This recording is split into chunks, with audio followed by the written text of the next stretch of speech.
Our last speaker for this explainability session is Marouane Idrissi. He's a PhD student at EDF R&D Institute and the Institute of Mathematics of Toulouse. And he will talk about, let's go for French, since it's in English in the slides, les effets marginaux proportionnels, une réponse au manquement des valeurs de Shapley pour la quantification d'importance. Thank you, Marouane. Thank you, Yann, for this introduction. So yes, we're going to talk about cooperative game theory, and we're going to also talk about global sensitivity analysis. So I would like first to thank Nicolas for his presentation, where he talked about global sensitivity analysis, and in particular the Shapley effects. So this is a joint work with my previous intern, whose name is Margot, as well as Vincent Chabridon and Bertrand Yos from EDF. So the main question is that we're given a set of random inputs, they're random variables, and then we have a black box model, G, which gives us a random output, which is just G evaluated on those random variables. And the main question is, how can we redistribute the variance of G of X to each of the input? So it seems like a fairly reasonable question, but it's actually fairly complicated. So here G is a deterministic black box model. What does it mean? It means that it can be a numerical model, for instance, simulation codes from some like physical phenomenon, or even a learned machine learning or deep learning model, which is analogous to post hoc interpretations, basically. And the main difficulty comes from the fact that I'm not going to assume that my inputs are mutually independent. If they were, in fact, the answer would be easy. This is called the functional analysis of variance. But when they are not independent, it becomes a bit tricky. So the field of global sensitivity analysis does provide an answer, which are the Shapley effects. So they're based on cooperative game theory. They're just the Shapley value of some cooperative game, but we'll see. But there's a drawback, and this drawback is that exogenous input can be granted some importance, and what I mean by exogenous, which are inputs that are not in the model. They're not used by the model, but due to the correlation or the dependence, they can be granted some importance. And the question is, can we build some interpretable indices, so indices that can be fairly easily explained, that do circumvent this drawback? And the idea is to use just a different allocation than the Shapley values. So, cooperative game theory, what is it? I'm going to give you an explanation of what cooperative game theory, coming from an applied mathematician and not an economist. So this is just the art of cutting a cake. Cooperative game theory, this is just this. So formally, I have two things. First, a set of players, which I'm going to call D, and from which I can build a set of coalitions of players, which are just sets of subsets of D, basically.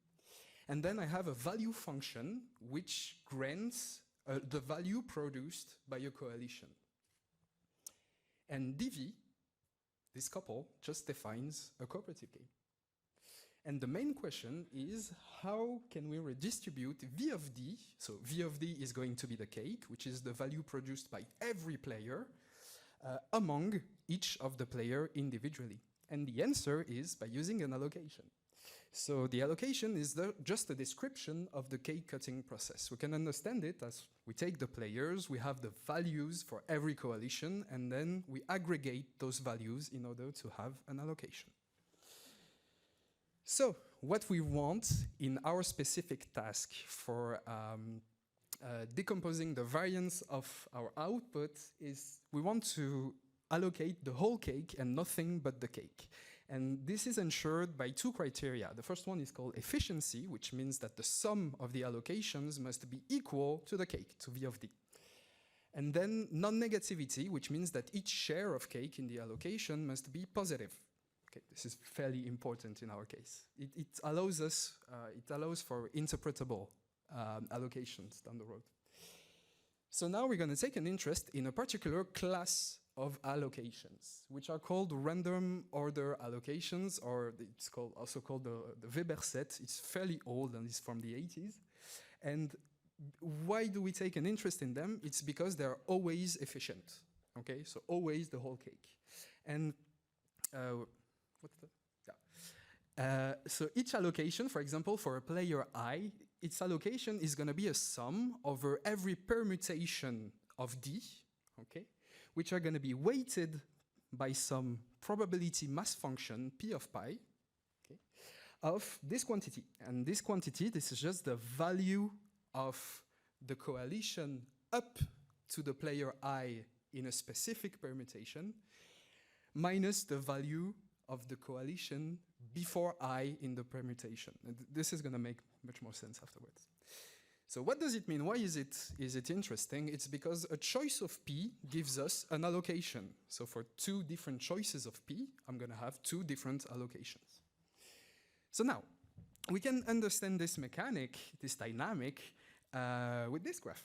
So this is like a player addition dynamic, basically. So we can start with no players at all, then add the first player, then the second player, and the third player, and it describes a permutation, basically, an order in which the players play. And we can do it, that this is the example for every permutation that we can build this way for 3 players, basically. There's paths, different paths. So now, delta of pi here, this is just the quantity that I was talking about. So for instance, in the blue cell 1, this quantity, this delta of pi, is just going to be the value of the player 1 minus the value of no players, which is 0. So this is just the value of the player 1. Then here, in the green cell, this is going to be the value of the coalition 1, 3 minus the value of 1. Okay? So to each cell, we can attach a delta, and then the allocation is just going to be the weighted. So this is going to be weighted along the permutations of those quantities where here. So what's interesting also is that if the value function V is monotonic, meaning that if I have 2 coalitions, one which is a subset of the other, the value of the bigger must be greater than the value of the subset that is in it, basically. It's just monotonicity. And if V is monotonic, then every random order allocation, whatever the choice of P, is non-negative.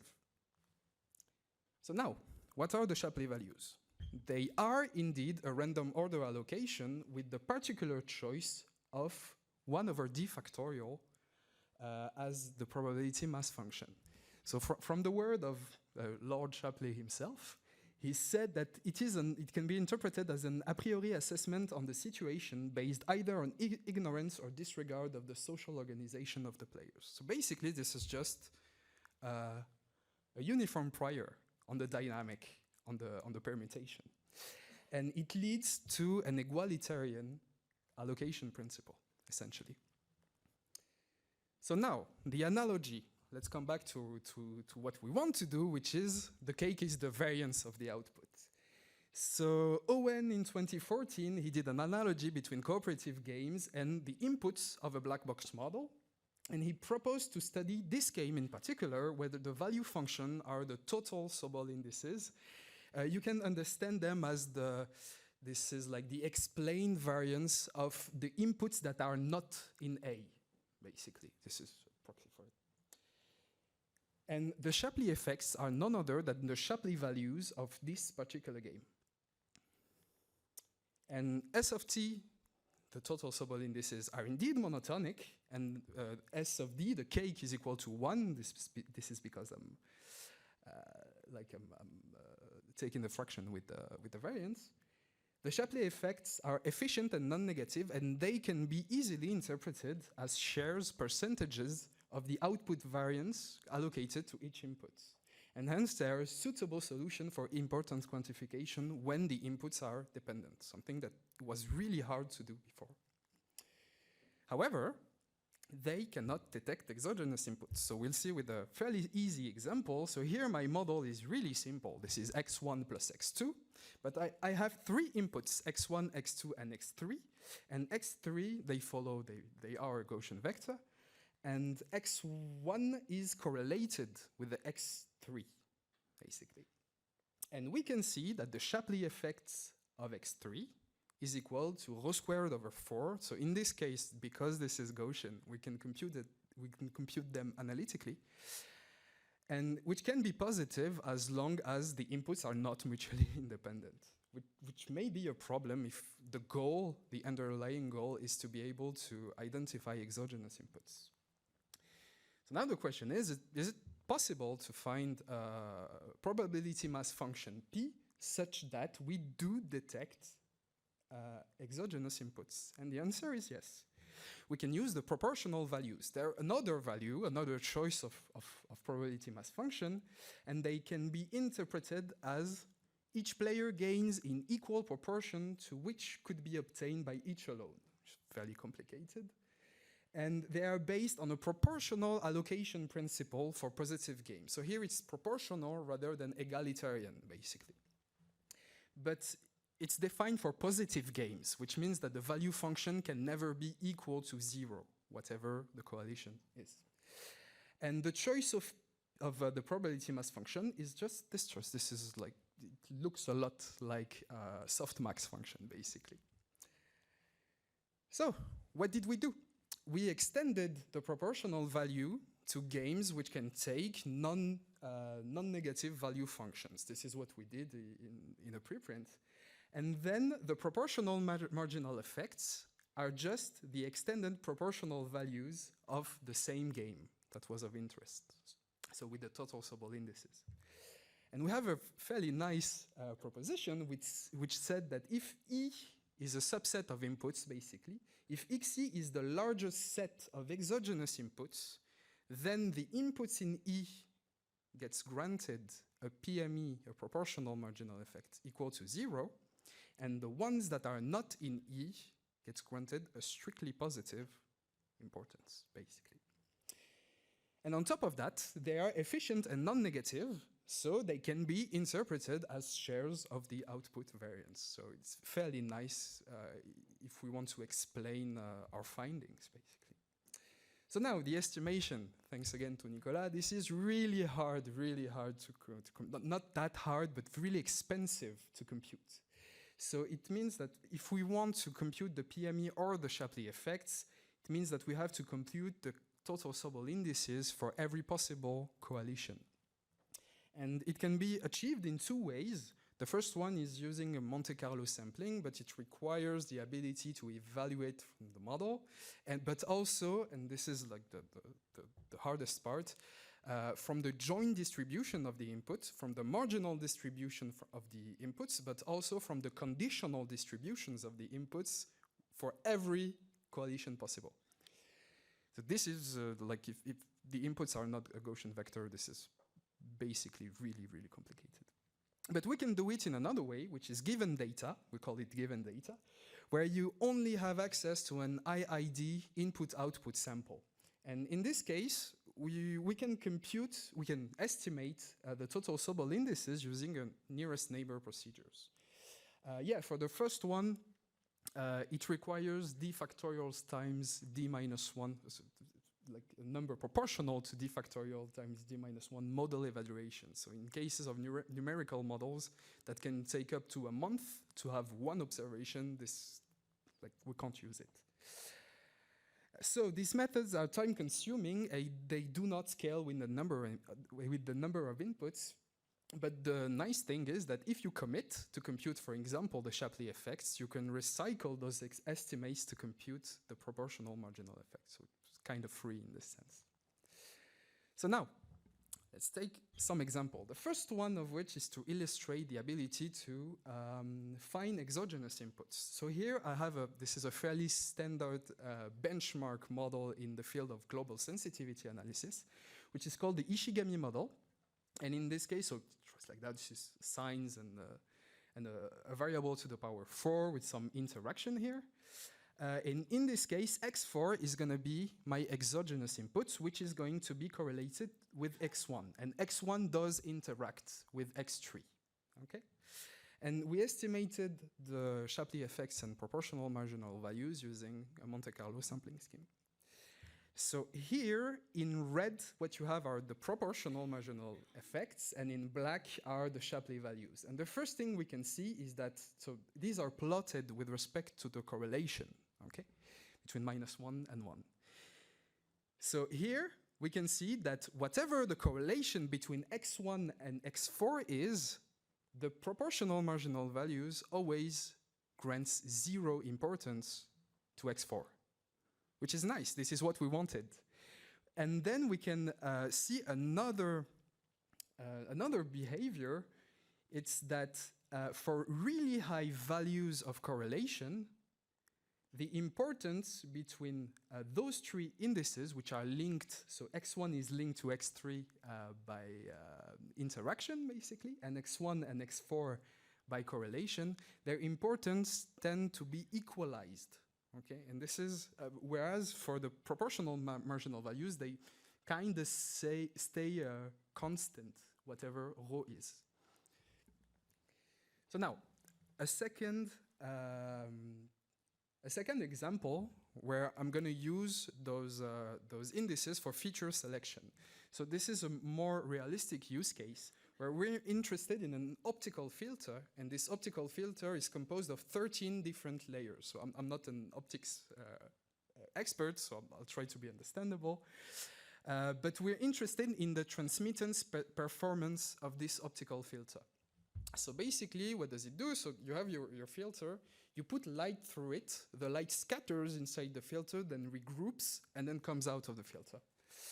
And my inputs, so I1 to I13, represent the refractive index error, so this is an error, of each filter.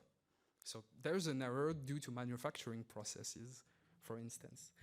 And furthermore, those errors are highly correlated because we can think that the layers are produced sequentially, for instance. So they're highly correlated with a correlation coefficient, linear correlation coefficient of 0.95. So they're really, really highly correlated. And the black box model computes the transmittance of the optical filter, the error, like the distance between the transmittance of the optical filter and the perfect one, the one with the 0 refractance errors. And in this case, we only have access to an IID input-output sample of size 1000. And so we compute these indices using a nearest neighbor approach. And what we can see is that, first of all, we see this kind of equalizing importance property of the Shapley effects due to the really high correlation between the inputs. So basically, Shapley effect says everybody's kind of equally important, whereas for the PME, so this has been computed on the same data set, the same estimate. What changes is just the probability mass function. We can see that 2 inputs are deemed more variable, like a lot more important than the others, but it's way more discriminative. So now to test this out, we wanted to build a surrogate model, so this is going to be a Gaussian process, of this numerical model. And by using the whole data set, we have a Q² of 99.48%. And then we're going to perform feature selection based on those importance measures. So the first threshold that we're going to put is 2.5% importance.